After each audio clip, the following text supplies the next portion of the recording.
If you're a little one, the beach is a giant playground just waiting for you to create the perfect sandcastle.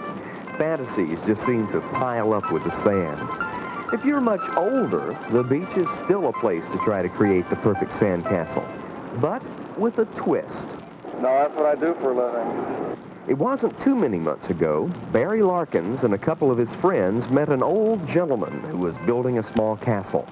They watched as he worked, picked up a few pointers, and then they were in business, literally. They call it castles in the sand. That's logical.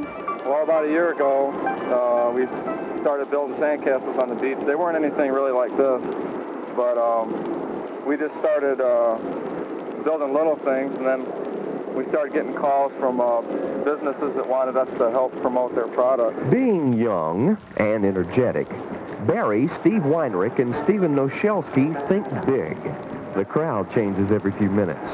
Sand is a bit fickle. Let's give them some help and speed things up a bit. Do you ever have any trouble figuring out what to build? No, we've always got ideas. Whenever you drive around town, you always see an old building, and you say, wow, I'd like to try to build something like that.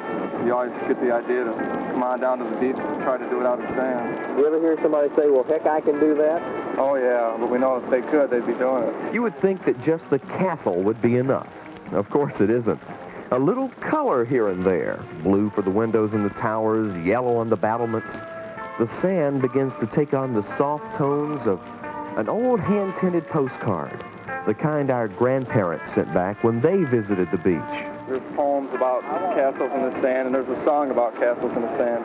It's only a castle in the sand. You know, the tide comes and takes it away. That's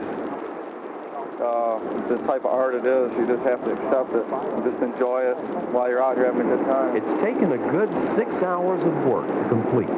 The sun will set in an hour or two, and by midnight, the beach will be swept clean.